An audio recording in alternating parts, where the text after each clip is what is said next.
Olá pessoal, tudo bem? Estamos aqui iniciando a nossa segunda aula, quarta-feira, 19 horas, né? E ontem foi uma aula bem interessante, falamos de vários conceitos gerais, falamos de toda a parte da segurança contra incêndio, entendemos o que é selagem resistente ao fogo, a nova norma NBR 16944, as 3 partes que já entraram em vigor. Então, ou seja, falamos de bastante coisa ontem, inclusive com a presença do Roberto da STI Faristop, e hoje mudamos um pouco os nossos colegas aqui de bancada. Estou aqui com o Emanuel, né, da STI Faristop. Emanuel, boa noite, dá oi aí para o pessoal. Boa noite, pessoal. Vamos continuar aprendendo.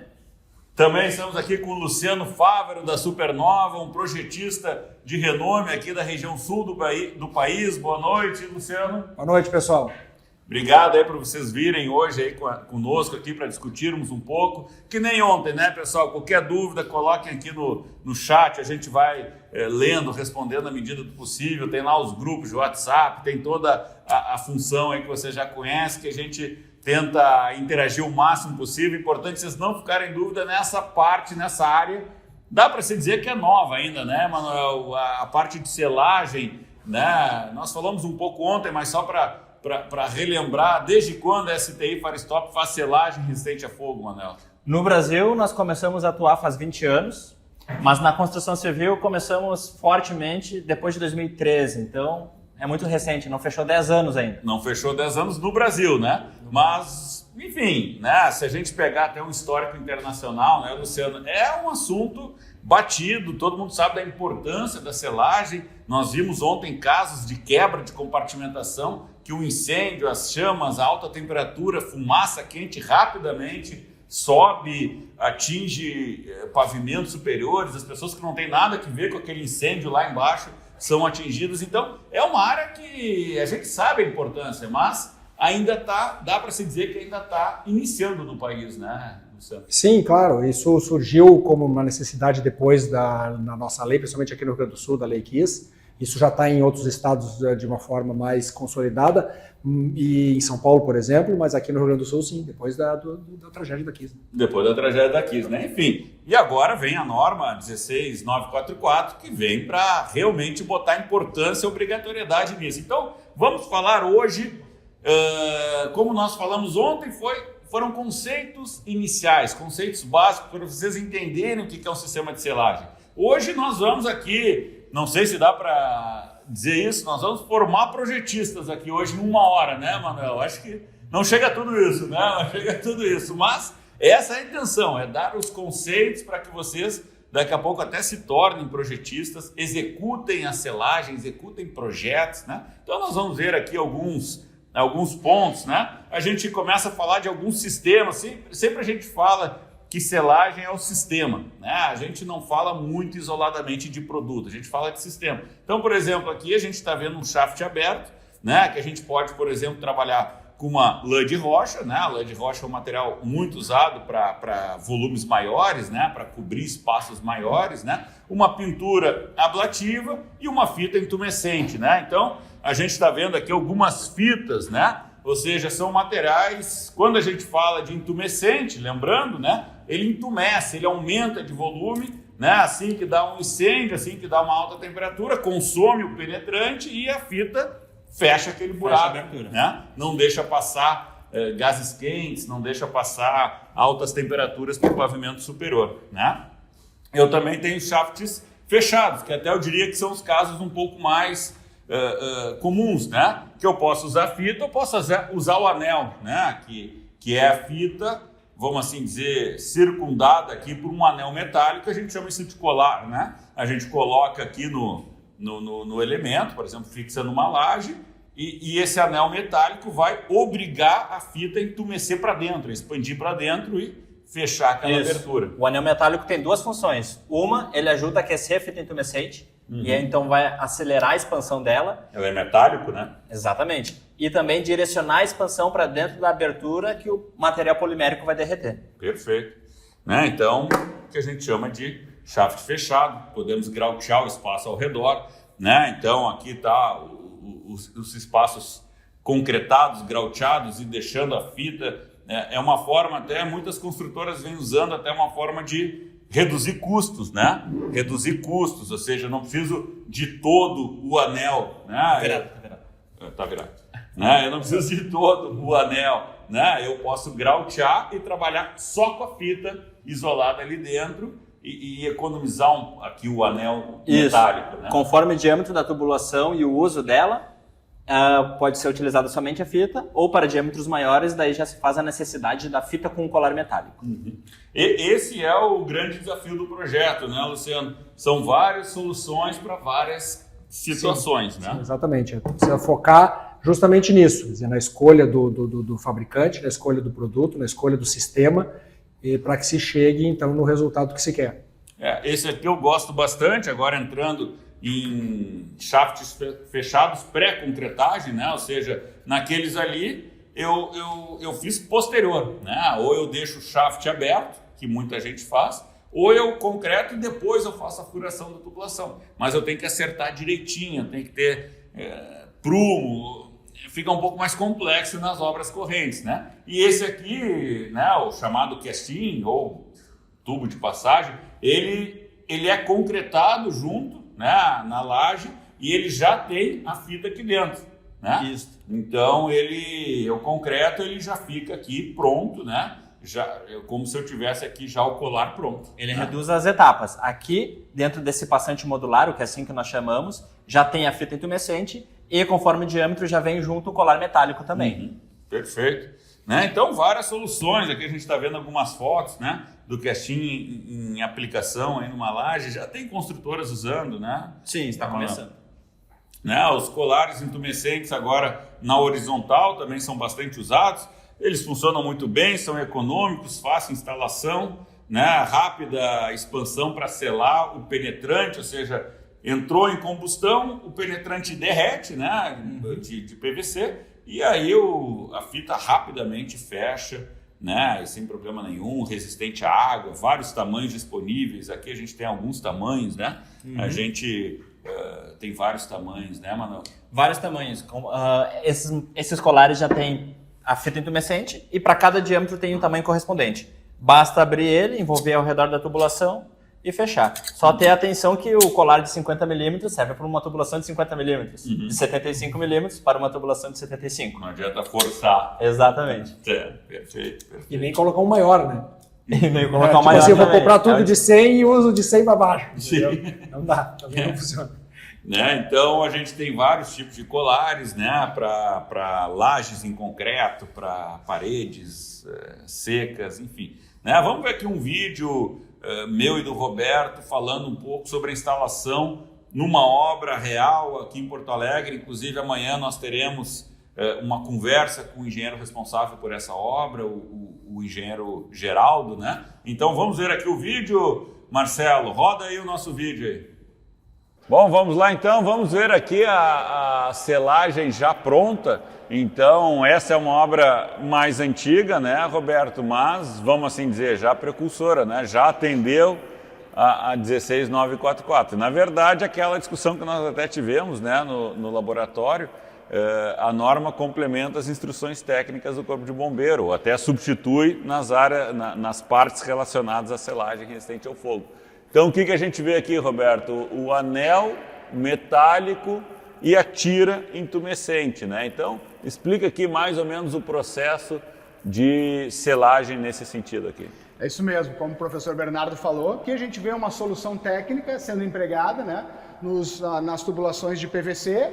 Nós vemos aqui os colares intumescentes com a tira intumescente por dentro, fazendo essa selagem e principalmente a compartimentação desse ambiente para o andar de cima. Se acontece alguma coisa aqui nesse ambiente, com certeza, por um determinado número de tempo, de acordo com o sistema, nesse caso aqui 2 horas, nada vai passar para o andar de cima, quanto a fogo, fumaça, calor e os gases tóxicos.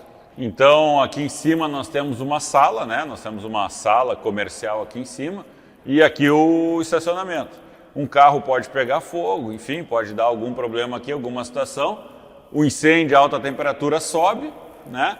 E derrete rapidamente esse PVC. O PVC é um material polimérico, uma resistência muito baixa a altas temperaturas. Então derrete rapidamente e fica um buraco ali de 100 milímetros, né, de diâmetro, por exemplo, aqui nesse caso.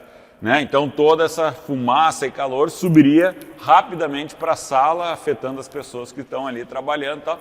E a selagem tem então essa função de expandir e fechar esse buraco, né, Roberto? Exatamente. Com o calor, o material intumescente tem essas propriedades, né? Ele vai se expandir. No caso da tira intumescente, muitas vezes, a depender do sistema, em até 60 vezes o seu tamanho. E ele vai selar por completo essa abertura, vai formar um nó ali e vai selar por completo essa abertura por um determinado número de tempo. Nesse caso aqui, 2 horas, que é o que a gente busca com a compartimentação dessa barreira com resistência ao fogo. E lá no laboratório da Unicinos, a gente viu o ensaio, né? Lá teve uma pequena diferença. Lá teve apenas uma parte da tira estava aberta, né? Ou seja, aberta no ambiente, né? O resto estava embutida dentro do concreto, dentro da laje ou do grout lá que foi executado. Aqui toda ela está exposta. Qual é a diferença? O que tu recomenda? Muda alguma coisa? Não muda? Então, a STI tem 1.600 sistemas certificados. Então, todas as situações são únicas. Lá no laboratório, o que a gente faz? A gente experimenta com essas situações, com essas soluções. Então, a gente pega as situações reais, né, da obra, do projeto, leva para o laboratório, ensaia e aí sim tem a certeza de que esse sistema vai funcionar. Aqui nesse caso, nós estamos trabalhando com as tubulações de dreno, de ralo, né? Então essas tecnicamente são as tubulações que quando a gente vai ensaiar, a gente replica essa mesma situação. Então a gente ensaia elas destampada dentro do forno. Né? O abertas. Exato, que nós falamos. O aberta ou destampada, que é o que pede a nova norma NBR 16944, parte 2. Então essa situação aqui é específica para uma solução e isso que nós buscamos aqui. Em determinado diâmetro é necessário realmente que tanto a tira quanto o colar estejam expostos pelo lado de baixo da laje, que é para receber esse calor imediato e poder entumecer, né, e fechar devidamente essa abertura num tempo adequado, antes que a fumaça e o calor e os gases passem para o andar de cima. Bom, viram o vídeo lá do colar instalado com a fita intumescente dentro do colar? Vamos ali agora na bancada e enxergar o colar por dentro, entender bem como ele funciona e os detalhes de projeto. Pode ser? Vamos ali, pessoal.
Bom, pessoal, muita gente pergunta, né, Manuel, como é que funciona esse colar, que eu tenho uma fita metálica, um anel metálico e a fita intumescente que aumenta de volume e fecha o buraco lá do meu penetrante que derreteu no incêndio.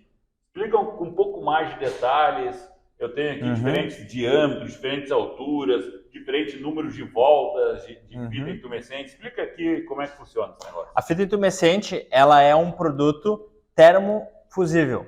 Ela começa a expandir em 100 graus de volume e tem uma expansão efetiva mesmo a partir de 400, 500 graus. O princípio dela é muito simples, ela tem uma série de aditivos químicos e alguns outros aditivos que dão a liga, que dão esse formato de fita intumescente e torna-se flexível para enrolar ao redor das tubulações. O principal objetivo da fita intumescente é proteger as tubulações plásticas. São aqueles elementos que vão derreter numa situação de incêndio e permitir que fique uma grande abertura. Por exemplo, um ralo. Um ralo, uma caixa sifonada, uma caixa de gordura, ou mesmo tubulações de pequenos diâmetros, de 50 milímetros, por exemplo. Então esse material vai entumecer, vai expandir, vai fechar a abertura por completo, impedindo a propagação de fogo, fumaça e gases quentes. E por que diferentes diâmetros, diferentes formas, alturas? Isso, inclusive nós temos outras fitas intumescentes. Hoje no Brasil nós só estamos trabalhando com um modelo, mas conforme o diâmetro da tubulação, se faz necessária a aplicação de mais voltas de fita intumescentes, inclusive a sobreposição. Por exemplo, tubulações de pequenos diâmetros, utilizamos somente a fita embutida, sem a necessidade do colar. É o suficiente para proteger esse diâmetro. Começa a aumentar o diâmetro, além da fita intumescente, se faz a necessidade do colar. Para quê? Para aquecer a fita intumescente por ser metálico e direcionar a expansão para dentro da abertura. Diâmetros maiores ainda requer muita quantidade de material intumescente. Por exemplo, esse aqui. Uma caixa de gordura. Esse aqui é para o diâmetro de até 200 milímetros. 200 milímetros. De 250 milímetros e 300 milímetros de diâmetro é 2 vezes maior que este. Compreende? Então vai muito mais material. E o objetivo é este.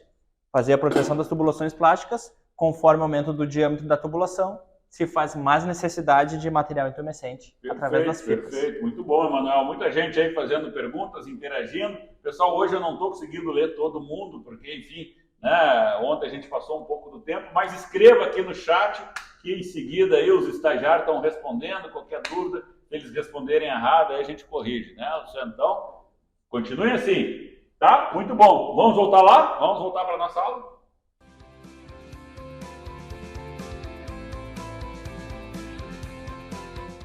Bom, nós já vimos o vídeo lá na obra do Geraldo, que amanhã falaremos um pouco mais detalhadamente, mas vamos ver aqui mais algumas fotos aqui, Emanuel, e também Luciano. A gente conversou um pouco ali na bancada do projeto, né? Mas aqui a gente vê um sistema, né? Esse sistema de uma edificação, a compatibilidade que tem de ter, que nós estávamos falando ali, né? Do sistema hidrossanitário com o selantes resistente ao fogo, né? Então aqui, por exemplo, a gente vê um sistema hidrossanitário com uma busca para ter uma redução de ruídos acústicos, né? Uma redução sonora. Então são tubos com anéis e tal, tem toda uma conexão para diminuir o ruído na tubulação hidrossanitária. E essa tubulação, esses ralos e tal, eu preciso selar, né? Então precisa ter toda uma compatibilidade com o sistema e às vezes começa, né, Manuel? Às vezes um anel bate com o outro, não tem espaço para eu instalar o anel. Isso. Ou seja, o projeto hidrossanitário ou a execução não pensou no projeto de segurança contra incêndio. Exato, tem que ser pensado antes. Como nós estamos vendo aqui nessa fotografia, a do meio, que tem um sistema de anti-ruído, tem uma borracha de vedação, que acopla entre o prolongamento e o corpo da caixa sifonada. Essa borracha tem que estar afastada do colar. Por isso que é importante no projeto fazer uma análise de quanto o pé direito vai interferir na inclinação do corpo da caixa para não interferir na instalação do colar. Às vezes só baixar a caixa sifonada seria uma solução, mas às vezes não é possível, né? Tem que ver se ele tem prolongamento, tem que ver se eu tenho pé direito, eu tenho forro de gesso. Então tem uma série de itens para observar em loco, né? Não, o sanitário ele funciona por gravidade, né? Então não é só baixar, porque eu baixo o pé direito e muitas vezes é um problema, mas eu baixo toda uma rede que vai até a coluna ou algo parecido. Então às vezes baixando aqui o pé direito dá e lá na ponta na coluna chega mais baixo, eu não consigo fazer. Então a importância desse casamento do projeto de selagem, né, de compartimentação por selagem, é o casamento, né, compatibilização com os projetos hidráulico, elétrico, enfim, importantíssimo, não trabalha junto. Perfeito, perfeito. Vamos falar um pouco sobre selantes também, Emanuel, são muito usados aí nas obras, né? Selantes a gente tem algumas alternativas, né? Então, claro, selante por si só, né? ele vai selar uma junta, ele vai selar uma união entre materiais, o nome já diz, ele quer selar, ele quer tapar aquele buraco, só que aquela junta tem uma movimentação térmica, estrutural. Então, por natureza, dá para se dizer que todos os selantes da STI Firestop são flexíveis, né? Eles precisam acompanhar essa movimentação. E alguns podem ser ainda intumescentes, ou seja, aumentar de volume em alta temperatura, e outros não, apenas selar, mas serem resistentes ao fogo. Então fala um pouco das opções. Para cada aplicação, nós temos um selante específico. Para as tubulações plásticas, que vão derreter em situação de incêndio, né? Numa situação de incêndio e ensaio, precisamos de selantes intumescentes. Para que fechem esse buraco que foi derretido. Vamos dizer. Exatamente, vão expandir com a temperatura e fechar a abertura. Ou seja, funcionam mais ou menos parecido com a fita intumescente. Exatamente, é o mesmo princípio tecnológico. Entumecer com a temperatura e fechar a abertura. Agora, nós temos as juntas, né? Saiu agora recentemente a primeira norma de juntas resistentes ao fogo. A primeira norma, então, as paredes, as juntas das paredes, de drywall, juntas de encunhamento, tem que ser protegidas com selos que vão devolver a resistência ao fogo da parede. E aí vão apenas ter resistência ao fogo. Apenas resistência ao fogo, não vão entumecer. Exato. Né? Mas são selantes que acompanham a movimentação da edificação. Pequenas variações térmicas, sísmicas, de cargas, vão acompanhar essa movimentação. E quem me dá essa movimentação, essa possibilidade, é a base química do selante. Então eu vou ter selantes acrílicos, eu vou ter selantes à base de silicone, né? Eu vou ter variações dentro da empresa. Exatamente, vamos ter selantes acrílicos, né? Com base na composição de látex, silicones, se precisam de um pouco mais de resistência à água, e também temos sprays, na forma de tintas, da mesma maneira. Perfeito, perfeito. Então a gente...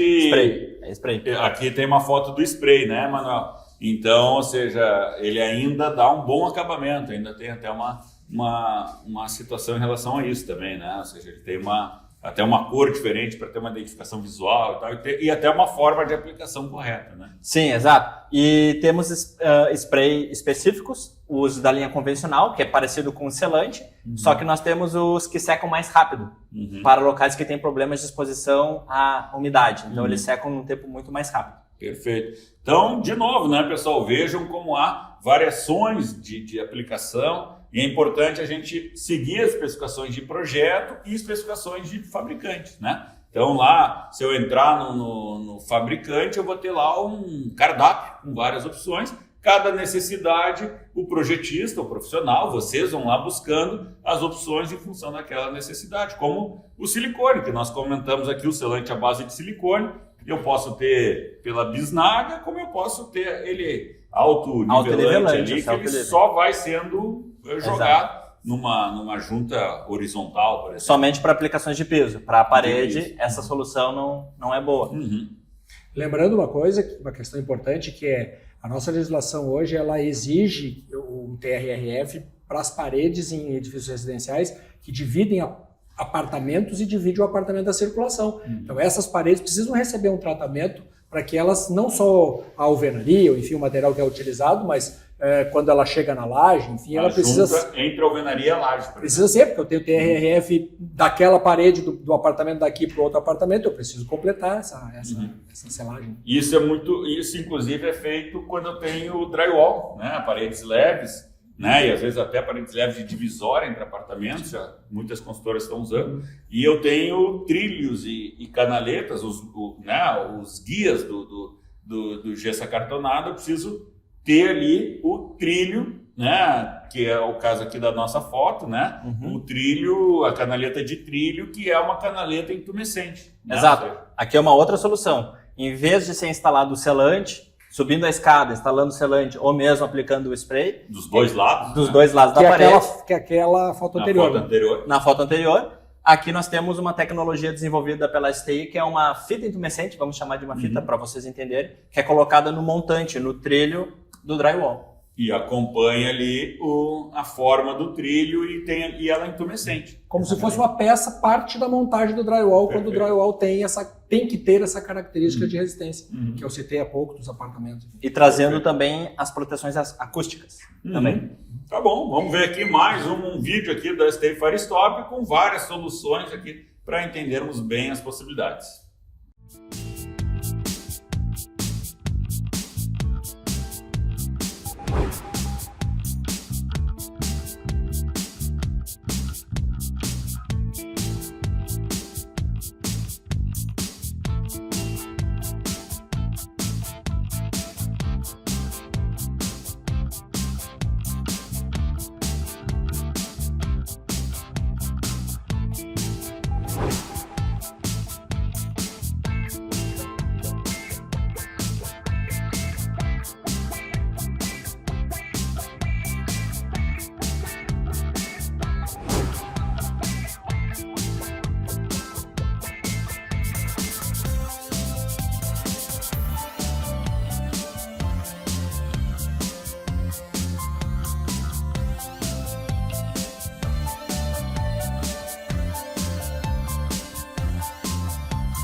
Então, voltando aqui, vamos ver outro material aqui. Esse aqui é bem legal, né Manuel? Uhum. Esse aqui é o put, né? Não, Putty. O putty.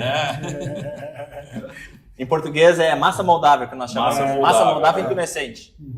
Estou tentando abrir aqui. Ela é uma massa que ela fica sempre, que nem nós estamos vendo aqui, ela fica sempre moldável. Ela nunca seca, ela nunca cura. seca, o nome é massa moldável.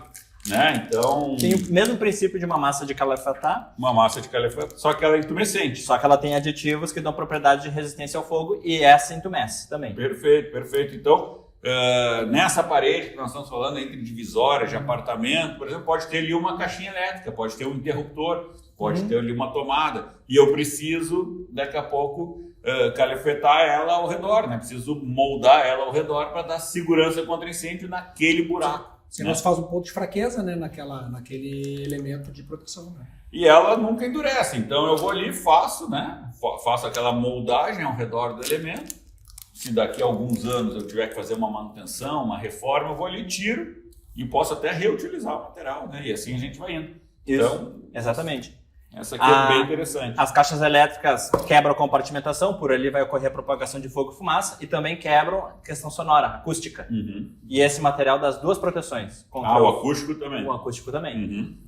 Veja que nessa foto onde tem os cabos passando, por exemplo, ser de modelar, né, facilita, porque se eu tiver que passar mais um cabo ou retirar cabos, o produto facilita nesse trabalho. Perfeito, perfeito. Alguns produtos até um pouco mais específicos para cantoneiras, dutos de ar, ou seja, aquelas cantoneiras, aqueles elementos têm a fita intumescente ali dentro e acabam fazendo aquela proteção intumescente numa numa situação de incêndio, né? Exato. Em vez de fazer aplicação com selante intumescente ou mesmo silicone ou outros produtos, é possível fazer a proteção de forma mais rápida e segura com essas canaletas intumescentes. Fica mais rápido, né? E aí já vimos várias soluções, né? E falamos agora no último aqui da massa moldável, que a gente consegue ir tirando e colocando cabos, porque ela nunca endurece. Mas é um trabalho meio artesanal, ficar tirando e botando cabo com aquela massa moldável, né? E aí surge o EasyPath, né? O nome já fala, né? O path de caminho, easy de fácil, né? Exato. Então, caminho fácil, ou seja, eu consigo passar cabos, né? Qual é a grande qualidade do EasyPath, né? Eu instalo ele numa passagem, né? Numa parede que é resistente ao fogo, e quando eu instalar e deixar ele bem instalado, ele está selado, né? Não há passagem de gases e calor por dentro dele, mesmo Exato. que eu não tenha nenhum cabo. Né? Todos os outros métodos de selagem para cabos elétricos requer algum grau de manutenção no passar ou retirar cabos. E o EasyPath, uma vez instalado, não requer nenhuma manutenção. Não requer. Basta passar cabos e retirar cabos. E aí, quando eu preciso passar um cabo, eu vou lá e passo um cabo. Passei um cabo, Protegido. continua selado, continua protegido. Cheio de cabos, protegido também. Passo mais cabo, protegido. Tirou cabos. Tirei cabo, protegido. Né? Então, se ele tiver cheio, quantos cabos que ele é cheio? Depende do diâmetro. Agora. Exato, nós temos vários modelos de EasyPath e vários conjuntos. A proteção se dá de 0, mesmo fazer ele dar proteção, a 5.000 cabos. A 5.000 cabos. Né? Então, acho que nem caberia 5.000 cabos aqui dentro. Né? Mas, enfim. Não, mas é no um conjunto, conjunto aí, né? Aí tu vai colocando outros aqui do lado. Um dia a gente faz esse teste. Uma vantagem do EasyPath é que ele é um produto, digamos assim, à prova do instalador de manutenção, principalmente do futuro, que não tem conhecimento. O PUB, ele tem aquela questão de tirar e botar, então pode alguém tirar, botar do lado, passar um cabo algo parecido e não botar de volta. Né? Até porque ele pode tirar material e ao colocar de volta faltou, e ele não tem o material disponível. A vantagem do EasyPath é que ele está lá, eu tiro, boto. Então ele é a prova, digamos assim, da manutenção futura. Isso é bem importante. Tá? Quando se quer garantir, né, ao longo do tempo, esse tipo de garantia de selagem. Perfeito. Então a gente vê aqui, ele é muito bom para movimentar cabos, adicionar cabos, trocar cabos, né? Vocês estão vendo algumas fotos aqui de instalações do EasyPath. Imagina um data center, um eletrocentro, enfim, que há essa necessidade dinâmica, né, de tirar, botar, e tu trabalhar com um produto que não seja esse. Então a gente está vendo algumas fotos aqui, né? Já vimos ali o dispositivo de passagem também, que funciona mais ou menos parecido. E a gente pode até fazer um comparativo entre a fita intumescente, o colar intumescente e o passante, né? O cash-in, né? Enfim, então a fita intumescente aqui é a mais fácil e mais baixo custo, quando é possível eu colocar só a fita, né? O colar já vou ter um pouco mais de custo, mas já vou ter também uma passagem mais facilitada em qualquer situação, consigo fazer uma instalação posterior à execução. E o EasyPath o cash-in, né? Ele é legal, ele funciona bem, mas ele tem que ser instalado antes de concretar a laje, né? Então, mais ou menos aqui, só para deixar um resumo aqui do que a gente já conversou, né? Bom, agora nós vimos os materiais, falamos aqui detalhadamente sobre algumas soluções, né? Vimos as principais alternativas que a gente tem, mas eu quero agora fazer o projeto, eu quero me tornar projetista, eu quero colocar isso aí no papel ou no computador para alguém executar, né? Então, Luciano, tu trabalha bastante com isso, tu é um projetista aí de algumas obras já feitas, né? Algumas obras já projetadas, né? 30 anos, né? na estrada, né? Como que é esse negócio, esse projeto? Bom, tu vem há 30 anos trabalhando com um projeto de segurança contra incêndio. Desde quando tu entrou em selagem, esse mercado vem crescendo, né? Como que estão os projetistas ou os profissionais no ramo aí para atender essa demanda? Bom, ele é um mercado novo, né? Porque ele começou com a mudança da legislação, estou falando nós aqui no Rio Grande do Sul, mas isso vale para o Brasil. E ele é um mercado em franco crescimento, ele precisa de profissionais, Em geral, os profissionais são os profissionais da área de proteção contra incêndio que trabalham com isso, porque é uma disciplina, digamos assim, da proteção contra incêndio, então é muito um mercado bastante interessante para esses profissionais. E requer, obviamente, como todo o mercado, um treinamento. Nós precisamos, como é uma questão muito específica, nós temos que seguir, até porque as normas brasileiras estão também começando junto com o mercado, né? Nós precisamos seguir, em geral, os manuais dos fabricantes, enfim, então a pessoa precisa estudar, a pessoa precisa aprender, precisa treinar, em geral, junto a fabricantes, não precisa ser necessariamente um só, né? A STI Firestop fornece esse material e essa condição de aprendizado, por exemplo, e para que o projeto, então, seja o mais adequado, o mais correto sobre o aspecto técnico, primeiro, porque a gente está aqui para salvar vidas, e sobre os outros aspectos, né? Os aspectos de compatibilidade com outras instalações, os aspectos financeiros, é claro. Então, realmente essa oportunidade, né? E há mercado? Há mercado? O mercado, ele existe em função da obrigação legal e é um mercado que precisa ser feito, como todo mercado na área de engenharia. Nós precisamos mostrar para os nossos clientes da obrigação legal de fazer isso, né, e da necessidade de salvar vidas, da necessidade que o sistema de selagem tem para o funcionamento de outros. Nós vimos há pouco um professor nos dizer que a questão de segurança estrutural não funciona sem compartimentação, né? Então a legislação é cada vez mais associada a um sistema a outro e a compartimentação precisa funcionar. A gente não acha que outros sistemas vão funcionar sem a compartimentação. Tem que fazer bem feito se a gente quiser salvar vidas, que é o importante, né? Salvar vidas. E aqui no material, pessoal, o PowerPoint que nós estamos aqui usando, vocês têm acesso a ele, vocês lá nos grupos de WhatsApp, vocês receberão esse material. E aqui tem toda uma explicação do projeto de selagem. Eu vou propor aqui a gente até mudar um pouco a nossa dinâmica, depois vocês leem essa parte um pouco mais teórica. Vamos olhar um projeto, vamos discutir sobre um projeto real de selagem e enxergar algumas coisas ali. Pode ser, Manuel? Sim, vamos botar a mão na massa. Então vamos para lá. Vamos lá, pessoal.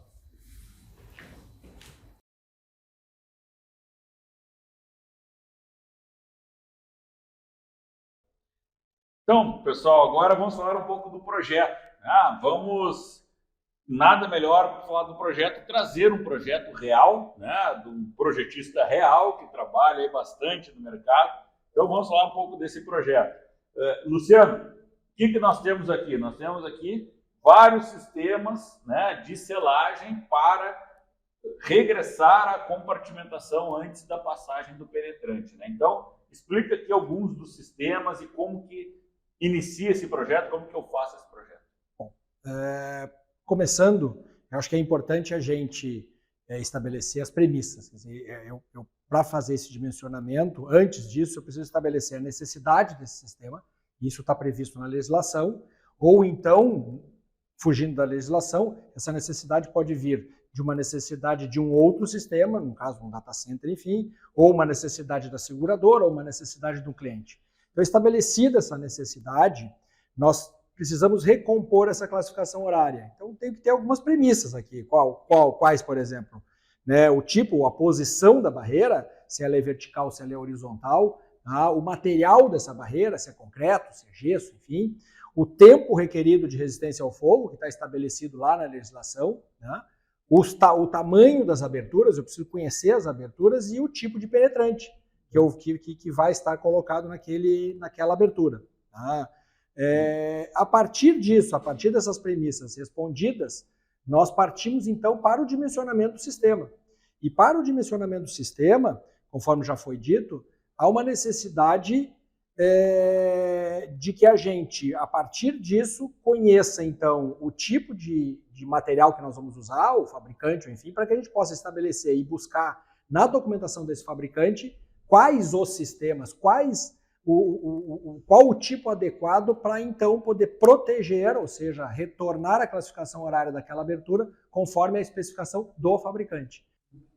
Legal, Luciano. Deixa eu entender então como que funciona. Tu tem aqui a planta baixa com vários sistemas e aqui o detalhamento, né? Então vamos pegar aqui uma bacia sanitária, né? Eu tenho a bacia sanitária e uma saída de 100 milímetros, né? Então um buraco de 100 milímetros, né? Que eu preciso selar. Como que eu selo esse negócio?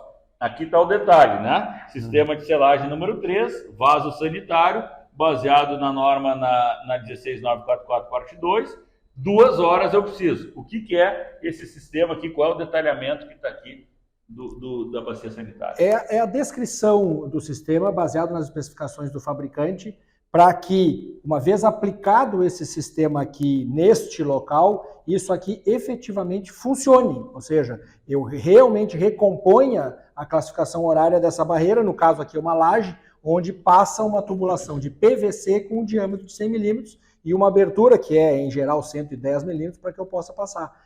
Então, determinado isso, com base naquelas premissas que eu citei, eu vou então escolher o sistema que eu vou utilizar para que isso funcione. Fica muito fácil de executar, né? Ou seja, é só eu pegar aqui o detalhe e buscar aqui qual é o sistema que eu uso e aplicar no local. Estabelecidas as premissas, como eu citei antes, a partir daí, então, é o que? Com base nelas, escolher o sistema adequado para cada uma das passagens para que isso possa funcionar, porque não é uma regra geral, não tem um produto mágico. Eu preciso aplicar o produto que realmente vai funcionar.